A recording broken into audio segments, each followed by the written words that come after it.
State Circle is made by MPT to serve all of our diverse communities and is made possible by the generous support of our members. Thank you. Connecting Marylanders to their government. This is State Circle. Good evening. Welcome to State Circle. The 2019 session of the Maryland General Assembly is in the history books. Over the last 90 days, lawmakers voted to raise the state's minimum wage. They rejected the governor's order that schools start after Labor Day.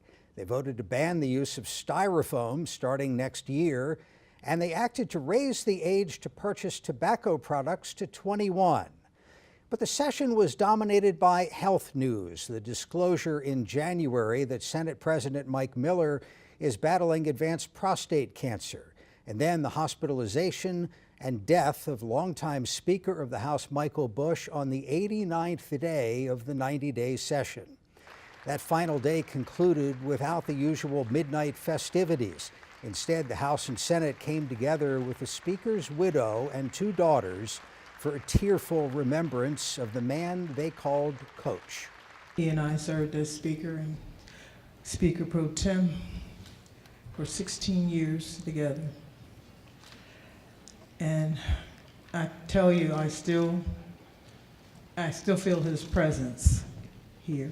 Speaker Bush was my friend, leader, mentor, and certainly a coach to all of us that serve in the House of Delegates. No one could rally our party, could rally this membership in the way that he could, and ran a good ship, tight ship and a fair ship. So we loved him for that. Speaker Bush went on to tell me that when he was a coach in the 1970s, he coached a St. Mary's High School football team, and he told me about a night that they played their rival team, a small high school across the Severn River, Roxeter. He told me Ken Kipke was the running back, and that night he returned a punt for the touchdown just before the clock ran out, and St. Mary's lost the game.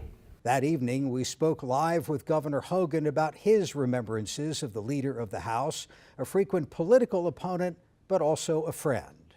It's a very strange way to end the legislative session in a tragic situation. I mean, obviously, everybody's, hearts and thoughts and prayers go out to his wife and his two daughters, but there's an awful lot of people that loved him, and it's a sad day for the state. Coming up in tonight's program, we will hear from the Speaker Pro Tem, who intends to seek the position of Speaker of the House. But we begin with Mike Miller, who has presided over the Senate since 1987. He spoke with MPT's Nancy Yamada. President Miller, thank you so much for joining us. Honored to be here. The day after sign and die is usually all about the bill signing, the photo ops, the reflection on what was accomplished during this session. But this year it is not business as usual. Right. It's very difficult. There was, health issues involved. The Speaker had health issues. He had a liver transplant. He had heart issues. And of course, the last week he was hospitalized and he passed, a day before sign and die. I have my own health challenges. We worked through it. The session worked out well, but it was very challenging, especially with a fill-in for the Speaker on the House side. Absolutely. When you think about, obviously, over the years you got to know Speaker Bush very well. How will you remember him? I remember him as a father, quite frankly. I'm the oldest of 10 and had 5 children, and he was always combining his legislative duties with taking care of his two daughters, Erin and Megan. And he was just a great leader. He focused on Annapolis, Anne Arundel County, the environment, the Chesapeake Bay, but mostly education. He was an athlete. He cared about academics as well as athletics, but he was a consensus builder.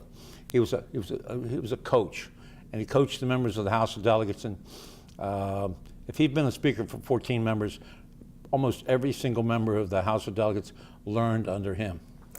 Is this passing especially poignant and emotional given your own health issues and your own journey? Well, my own journey is very challenging. I've got advanced fourth stage cancer. It's very aggressive, very advanced. It's metastasized to the bone. I've been dealing with it for the past year, and it's fairly stable, but it's a very challenging, aggressive fourth stage cancer, and you have to deal with it every single day. You have to know about it, understand about it, and work with it. I've got good healthcare providers, my wife, my 4 kids, my 4 daughters rather, and we try to manage it. And I start radiation tomorrow at Johns Hopkins. I've got the best treatment in the world at Johns Hopkins University, and they've been helping me manage it as best they possibly can. I was so impressed. I think I've heard you time and time again this session say, it's not about me, it's not about me. But how difficult or challenging has it been to preside over the Senate, a grueling job, while you're getting treatment and dealing with the side effects of your treatment? Well, we try to manage it so that the major, really bad side effects come on the weekends, Friday, Saturday, Sunday, and Monday, and we come in on Monday night. But you suck it up. I mean, again, it's about the Senate, it's about the people of the state of Maryland. When I ran for this office, I had no idea I was going to deal with this issue. It hit me last December 27th when I couldn't move my right leg, and I went in, and then my PSA jumped to 270. It was unbelievable. And they said, you need an infusion immediately, which is the first day before the legislative session. So I've been having chemo treatments during the legislative session. So I subjugate myself and my feelings and everything to the body. And the body's been very helpful. The members, Republicans and Democrats alike, have been very, very, very supportive. That's wonderful. Switching gears, let's talk about this legislative session. The lawmakers did complete their one job, which is to pass a budget. Let's talk about the highlights in your mind. Well, the highlights are, obviously the taxpayer is going to like this fact there's no tax increase. But as an educator, as the oldest of 10 children, I like the fact that it was about education, education, education. We've got money in there for salary increases for teachers. That comes from the Kerwin formula. We've got money for the Kerwin formula this year, next year, and the out years. So we're providing money for education, providing money for special ed, providing money for pre-K, and also at the same time providing $500 million this year for school construction. I mean, we read a lot about problems with the Baltimore City school system. We've read a lot about Baltimore County with aging schools, lack of air conditioning, lack of heating. Johnny Olszewski's got a big problem in Baltimore County. We're going to try to help them as best we can this year and again next year with school construction. So Marvin Mendel put the state in the business of helping the counties build schools. We're going to fulfill that commitment this year and next year. What about, were there any disappointments? I know in the final hours, aid for Laurel Park did not pass. Well, not so much aid to Laurel Park, it's just aid to Pimlico, saving Pimlico. We had a consensus bill pass the Senate, which would require Mr. Stronick to negotiate with the city of Baltimore. If you're looking at economic development for the state, you're looking at Laurel Park. But at the same time, if you're looking at history, and if you're looking at preserving the Preakness, you're looking at investing in Pimlico. It's a part of the crown jewel.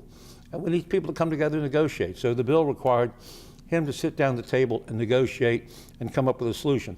Until they come up with a solution, he wouldn't get money for Laurel Park. But first you had to solve the problem in Park Heights. Either you're going to keep the Preakness there and develop Pimlico, or you're going to have an economic anchor there for the community. And we passed the bill in the Senate. It did not pass the House, so we're going to have to deal with it again next year. But it's an important issue for the Baltimore City. Speaking of Baltimore City, let's talk about the University of Maryland medical system. Right. This controversy involving former Senator Catherine Pugh, now Baltimore Mayor. What is the takeaway from all of this for lawmakers, but what can legislators do to make sure that this doesn't happen again? Well, disclosure, disclosure, disclosure, transparency, transparency. I mean, people are supposed to fill out forms, they're supposed to disclose it, supposed to pay income tax. They're not supposed to do it in the first place. You're not supposed to ask for it. The members of the board should have been aware of what was going on. The executive should have told the members of the board what was going on, explain it. Mike Bush was a member of the board. He didn't know what was going on. He didn't know this was happening. And apparently it had been going on for several years. $500,000, $100,000 a year for several years. And now it's in the hands of the special prosecutor. This session, one of the bills that drew more emotional debate was the right to die legislation. What are your thoughts on it? It did not pass ultimately. Do you think that this is something that will be on the table again in future years? And has your position changed on it given your own health issues? It has. As a lawyer, I'd always check, I always want the decision.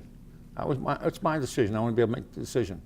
But as I get closer to meeting my maker, and I'm told that by the physicians, I turn myself to my maker. I pray a lot, and a lot of people deal with that issue. So they couldn't get the votes to move forward or backwards. The champion of that bill was Will Smith, and I told him, count your votes. Whatever you decide, whatever you can do, I'm for it. But he couldn't get the 24th vote. He got to Senator Patterson from the 26th Legislative District, who would not commit. He got 23 votes, and Senator Patterson was just very challenged by the issue, challenged. And so when the vote was called, it was 23-23, and he sat in his seat and he did not vote. And so it died on a tie vote. It'll be back next year, and they're going to work on Senator Patterson and others, and I think eventually it's going to pass. There were 4 bills that the governor vetoed that lawmakers promptly overturned with the Democrat majority. Let's talk about this school calendar bill. Do you think that ultimately should end up as a referendum? It shouldn't, but I think the governor's going to make it a referendum. I supported it 3 or 4 years ago, or 5 years ago. I have a home in Ocean City, but guess what? I'm white. I have a family. I have 5 kids. I have 15 grandkids. We've been going to Ocean City for 30 years. It suits me and my family. Okay. But guess what? If you're an urban family in Baltimore City and Prince George's County, and you're not going to go to Ocean City, you have issues. You have issues of summer school. You have all these various challenges of snow days, local calendars, and it's about education. So it's selfish for me to say it should be after Labor Day. What we have to look at, we have to look at the whole state and what's best for the whole state and what's best for education, what's best for a learning environment for students. Right now, these jurisdictions are out of snow days. They're taking away from spring break. Students that don't have summer school, some of these students are on free breakfast, free lunch program. They're kind of dysfunctional in the summertime. They need to be looked after. And so it should be left up to the local school board. Again, sometimes I change my vote. Like I voted to lower the drinking age to 18. I voted to raise the age to 18. I voted to take motorcycle helmets off of motorcycles. I voted later on to put them back on. And just like I supported school after Labor Day, when I look at the educational impact on the students, the teachers, and the environment, the decision should be made by the local jurisdictions. Cumberland is different than Somerset County. Baltimore City is different than St. Mary's County. The local jurisdiction should decide when school starts. President Miller, you've been on the job as the Senate President since 1987. I know that it's a grueling, albeit rewarding job, I'm sure. Right. Irrespective of your health issues, do you ever think that, I'm ready to relax more and have or are you determined to be back here in January again? Well, it's up to the body, honestly and truly. I'm very comfortable sitting on the floor. I do that quite often, sitting with the members. I'm very comfortable sitting in a committee rather than presiding as the Senate. And it's going to be what's best for the Senate. So I told the members I'm going to keep every 3 months, I'm going to keep them posted on my health issue. Then we're going to have a November caucus. So we're going to come together as a caucus, and I'm going to be there, tell them this is what it is. And if anybody wants to consider being president of the Senate, let us know. But we've got 3 new committee chairs, and quite frankly, the Senate could not have done any better this year. In terms of, I miss the people who've gone on, who've retired, but Dolores Kelly did a great job with finance. Paul Pinsky did a great job in terms of taking care of the environment, education, health, environment. And Nancy King did a great job in terms of budget and tax. Bobby Zirkin had a very tough job, a lot of tough issues in the JPR, and they've done a good job. And so these are the people I've picked, and the members seem very well satisfied with their work. And if they're satisfied with their work, I'm very satisfied with the way the session turned out. I think, like, except for a long gun bill, which we should have been able to pass, a gun bill, and except for the Pimlico bill, I'd give us an A- for the session, because we balanced the budget, kept that AAA bond rating, and did everything we needed to do, including capping tuition, funding for opioids, and things that needed funding. We made a priority item. Plus, we worked with the governor. In these other states where they have divided government, like in Maine and Illinois and stuff, people don't get along. It's like Capitol Hill. We get along. So the governor's chief of staff and my chief of staff were on constant daily contact. Governor, what do you want? Mr. Speaker, what do you want? President of the Senate, what do you need? We made everything work so that everything worked out smoothly. I'm curious, your relationship with the governor. Has it improved or changed this year, given he seems like he's been quite supportive of you with your health challenges? He went through cancer. He went through cancer. He had 38 tumors he had to deal with. He's a very popular governor. I've known him since he was a little boy. I had occasion to babysit him when he was 5 years old. What? Yes. So I've known his father. I've known him for a long, long time. I think if any challenge he has, it's that he's never held public office before. So he has just as much problem dealing with his Republican members as he does with the Democratic members. Everybody needs to be treated with respect. And guess what? Everybody needs to be asked for their vote, including the Republican members. If you want something done, you need to ask for it. You need to say, look, I need to help me. Marvin Mandel was a master at it. Very few have Marvin Mandel's abilities, but the governor has engaging personality, working well with the people, and he had a very good legislative session this year. President Miller, we thank you for your time. As you know, there are so many people in the legislature and all over Maryland who are praying for you and sending you good wishes and strength as you continue the good fight. I've had a good life. I'm 76 years old. I only asked God to get me to 75. I'm on borrowed time. I'm happy. I have 5 children. I have 15 grandchildren. I'm blessed. I'm very happy, and I love being here. I'm a historian. Thomas Jefferson had an office in this building. George Washington was here. It's a great building. Frederick Douglass was here. It is a great building, and we've restored it. We're in this magnificent room right here. We've restored. When I got here, these walls were whitewashed. Barbershop tiles were on the floor. You can imagine that. Art Deco in the 20s. Now it's a masterpiece. This art is borrowed from the Maryland Historical Society. We've restored the walls, taken off the drop-down ceilings, and restored the ceilings. We put the original fireplace the way it was back in the 1900s. This whole state house is a masterpiece. It's a privilege to be here. Thank you so much. Privilege to be here with you. Thank you. When we come back, the leadership decision that awaits members of the House. Got an unused vehicle going nowhere? Donate it to the one place that can take you any place. Visit mpt.org/vehicles and support the programs you love on MPT. The MPT app puts our programs right at your fingertips, so you can choose when to watch, what to watch, wherever you want to watch it. Download it now. And now our Charles Robinson sat down with Speaker Pro Tem Adrian Jones. It was a very somber atmosphere. You could feel the stillness. And as I said at Sine Die, during Sine Die, that I could feel the Speaker's presence there. And I think people, both parties, they recognized what had taken place and honoring the Speaker at the final part of Sine Die. Then let's talk about the minimum wage. Mm-hmm. This was a tough fight. The governor vetoed the bill. Yes. But you guys overrode that veto. Yes, we did. Explain to people why the body felt it was necessary to do it. It was necessary. We've been trying for several years, but it was necessary. Our workers who work very, very hard and trying to make ends meet. People think that we're talking about young people, but they are families who are trying to raise their children on what we now have minimum wage. We're doing it gradually because we couldn't do it all at once. It'll go in January, go to $11. We will be doing coming 2025 when we'll get to 15.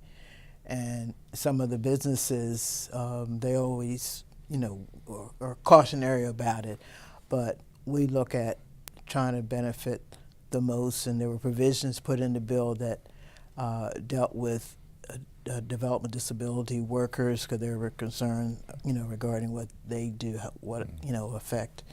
And we took in a lot of amendments on that bill to try to accommodate as many people as possible, their concerns, and we did concessions. But the end product, I feel that it does the best good for most of the people who would be affected by it.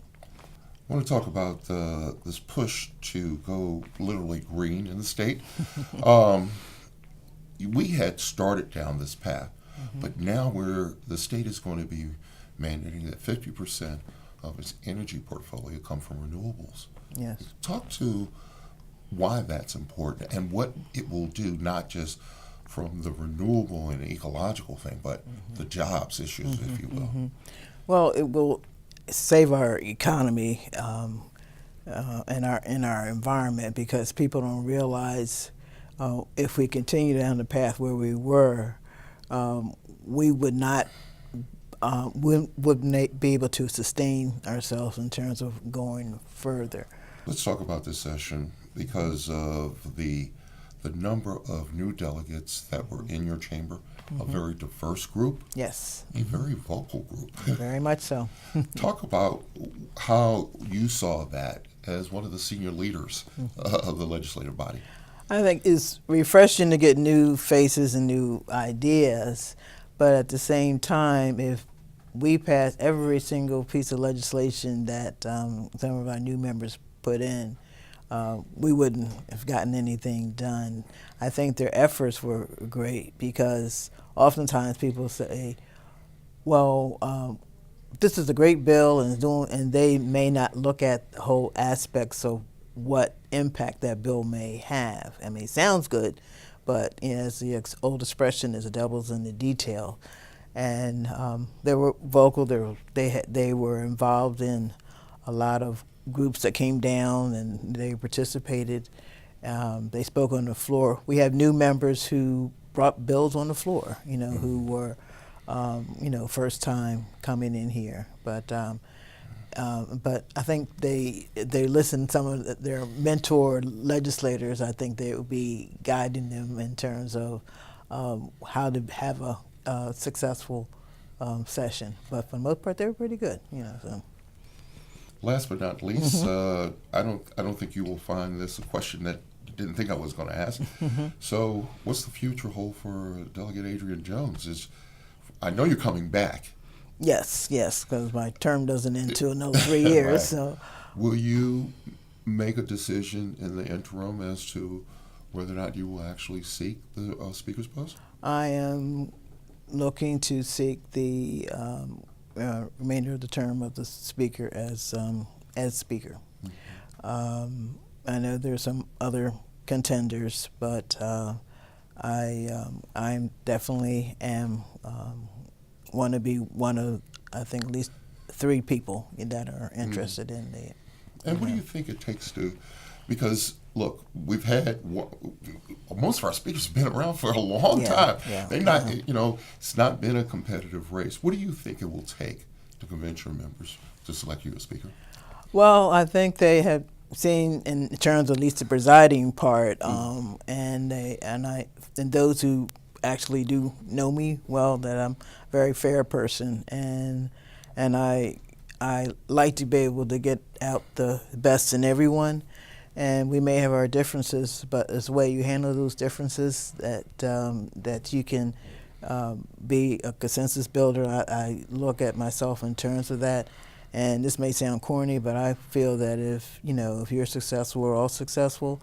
So, and I try to take, what party there is, but if you're going to be fair, and I always try to be fair with others, and I think that that's the best way to lead the session and the members as to in terms of the speakership, and is not just presiding over the chambers.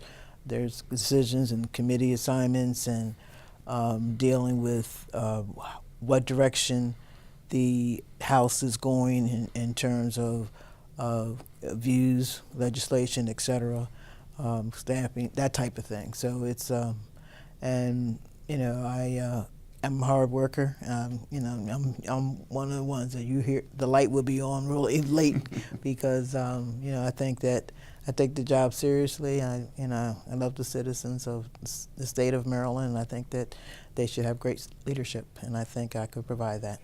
That was MPT's Charles Robinson with Speaker Pro Tem Adrian Jones. And that is our program for this week. For Charles, Nancy, and all of us at MPT, thanks for watching State Circle, and have a good night.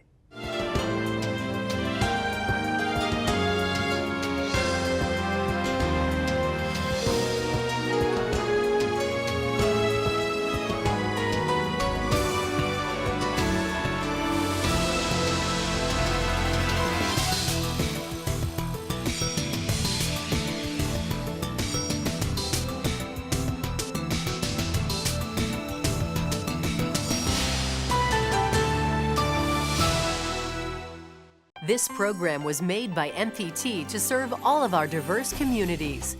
TV Worth Watching is supported by the members of MPT and by University of Maryland Center for Environmental Science, leading the way on Chesapeake Bay restoration, while guiding our state, nation, and world toward a more sustainable future.